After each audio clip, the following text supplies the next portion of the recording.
بسم اللہ الرحمن الرحیم۔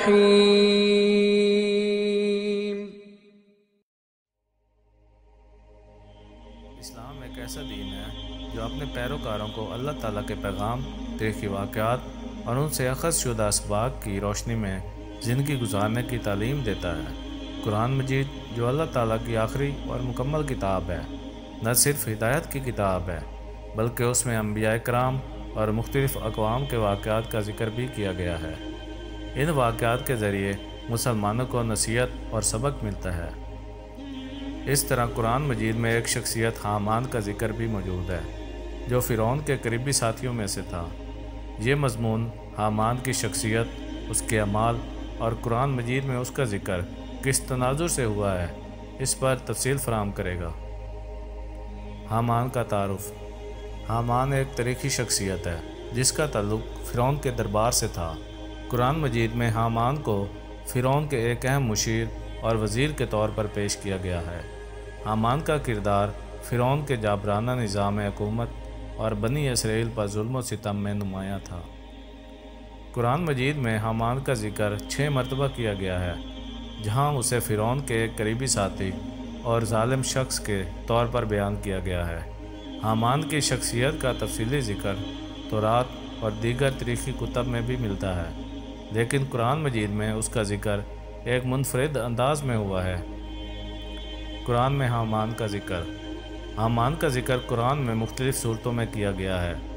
قرآن مجید میں فرعون، حامان اور ان کے ظلم و ستم کا ذکر ان الفاظ میں ہوا ہے۔ سورۃ القصص۔ اللہ تعالیٰ فرماتے ہیں، اور فرعون نے کہا، اے سرداروں، میں نہیں جانتا کہ تمہارے لیے میرے سوا کوئی معبود ہے، بس اے حامان میرے لیے مٹی پر آگ دہکا کر ایک بلند محل تیار کرو تاکہ میں موسیٰ کے معبود کو جھانک سکوں۔ یہ آیت فرعون کی سرکشی اور حامان کی اطاعت کو ظاہر کرتی ہے۔ حامان فرعون کے حکم پر ظلم اور تکبر کے راستے پر چلنے والا شخص تھا۔ نمبر 2، سورۃ غافر۔ اور فرعون نے کہا، اے حامان میرے لیے ایک بلند محل بناؤ تاکہ میں آسمانوں تک پہنچ سکوں اور موسیٰ کے معبود کو جھانک سکوں۔ یقیناً میں سمجھتا ہوں کہ موسیٰ جھوٹا ہے۔ یہ آیات فرعون کی گمراہی اور تکبر کو ظاہر کرتی ہے، اور حامان کا کردار اس کے ساتھی کے طور پر سامنے آتا ہے۔ نمبر 3، سورۃ العنکبوت۔ اور قارون، فرعون اور حامان کو بھی ہم نے ہلاک کیا، اور ان کے پاس موسیٰ واضح دلائل لے کر آئے، مگر وہ زمین میں گھمنڈ کرنے لگے اور وہ ہمارے عذاب سے بچ نہ سکے۔ حامان کی شخصیت اور کردار۔ قرآن کے مطابق حامان فرعون کا ایک قابل اعتماد مشیر تھا جو اس کے ہر حکم کو ماننے والا اور ظلم میں اس کا ساتھ دینے والا تھا۔ حامان نے فرعون کے جابرانہ نظام کو مستحکم کرنے میں اہم کردار ادا کیا۔ فرعون اور حامان کا تعلق۔ فرعون جو اپنے آپ کو خدا سمجھتا تھا، بنی اسرائیل پر ظلم و ستم کرنے میں کسی بھی حد تک چلا جاتا تھا۔ حامان نے اس کے تمام ظالمانہ اقدامات میں اس کا ساتھ دیا اور اسے مضبوط کرنے کے لیے عملی اقدامات کیے۔ بنی اسرائیل پر ظلم۔ حامان نے فرعون کے حکم پر بنی اسرائیل پر سخت ظلم اٹھائے۔ قرآن مجید میں یہ ذکر موجود ہے کہ فرعون اور اس کے سردار، جن میں حامان شامل تھا، بنی اسرائیل کے بچوں کو قتل کرتے تھے اور ان کی عورتوں کو زندہ رکھتے تھے۔ یہ حامان کی ظالمانہ ذہنیت کا ایک اور پہلو ہے۔ فرعون کے لیے بلند عمارت کی تعمیر۔ فرعون نے حامان کو حکم دیا کہ وہ ایک بلند عمارت تعمیر کرے تاکہ موسیٰ علیہ السلام کے اللہ کو دیکھ سکے۔ یہ حکم فرعون کے تکبر، گمراہی اور حامان کی اندھی اطاعت کو ظاہر کرتا ہے۔ تاریخی اور مذہبی تناظر میں حامان۔ حامان کا ذکر صرف قرآن مجید تک محدود نہیں بلکہ اس کا ذکر دیگر مذہبی کتب، خاص طور پر بائبل میں بھی ملتا ہے، تاہم دونوں ذرائع میں فرق موجود ہے۔ نمبر 1، قرآن مجید میں حامان۔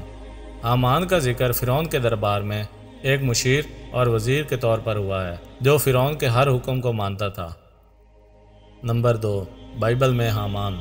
بائبل کے مطابق حامان کا ذکر ایک الگ تناظر میں ہے۔ اس میں حامان فارسی کے بادشاہ کے دربار میں ایک اہم عہدے پر فائز تھا۔ اور اس نے بنی اسرائیل کے خلاف سازش کی تھی۔ تاریخی تضاد یا حقیقت۔ کچھ مستشرقین قرآن اور بائبل میں حامان کے ذکر کو تضاد سمجھتے ہیں، لیکن قرآن مجید کے بیان کو ایک منفرد اور درست تاریخی بیان کے طور پر قبول کیا گیا ہے، کیونکہ قرآن اللہ تعالیٰ کی وحی ہے اور اس میں کوئی شک نہیں۔ حامان کی کہانی سے سبق۔ حامان کی شخصیت اور اس کے انجام سے ہمیں کئی سبق ملتے ہیں۔ نمبر 1، تکبر اور غرور کا انجام۔ فرعون اور حامان دونوں اپنے تکبر اور ظلم کے سبب اللہ کے عذاب کا شکار ہوئے۔ یہ واقعہ ہمیں بتاتا ہے کہ تکبر کرنے والے کبھی کامیاب نہیں ہوتے۔ نمبر 2، ظلم کا انجام۔ حامان نے فرعون کے ساتھ مل کر بنی اسرائیل پر ظلم کیا، لیکن اللہ نے انہیں ہلاک کر دیا۔ یہ سبق ہمیں ظلم سے باز رہنے کی تلقین کرتا ہے۔ نمبر 3، اللہ کی طاقت اور انصاف۔ حامان اور فرعون کے واقعات ہمیں اللہ کی قدرت اور انصاف کی یاد دلاتے ہیں۔ ظالم خواہ کتنا ہی طاقتور کیوں نہ ہو، اللہ کے سامنے بے بس ہے۔ نمبر 4، حق کا انکار کرنے والوں کا انجام۔ حامان اور فرعون نے موسیٰ علیہ السلام کی دعوت کو جھٹلایا، جس کا انجام تباہی کی صورت میں ہوا۔ قرآن کا منفرد انداز بیان۔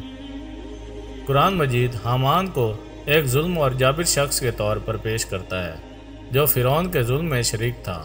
یہ ذکر ہمیں اللہ تعالیٰ کے عدل و انصاف کا یقین دلاتا ہے اور انسانیت کو برائیوں سے بچنے کی ترغیب دیتا ہے۔ نتیجہ، حامان کا ذکر قرآن مجید میں صرف ایک تاریخی واقعے کے طور پر نہیں، بلکہ نصیحت کے طور پر بھی کیا گیا ہے۔ یہ ہمیں بتاتا ہے کہ اللہ کے نظام میں ظالموں کے لیے کوئی جگہ نہیں۔ حامان کی کہانی ان تمام لوگوں کے لیے ایک سبق ہے جو طاقت اور غرور کے نشے میں ظلم کرتے ہیں۔ ہمیں حامان اور فرعون جیسے کرداروں سے سبق سیکھنا چاہیے اور اپنی زندگی کو قرآن و سنت کی روشنی میں گزارنا چاہیے، تاکہ ہم دنیا اور آخرت میں کامیاب ہو سکیں۔ تو دوستوں، اپنا بہت سارا خیال رکھیے گا۔ ملتے ہیں اگلی ویڈیو میں، تب تک کے لیے اللہ حافظ۔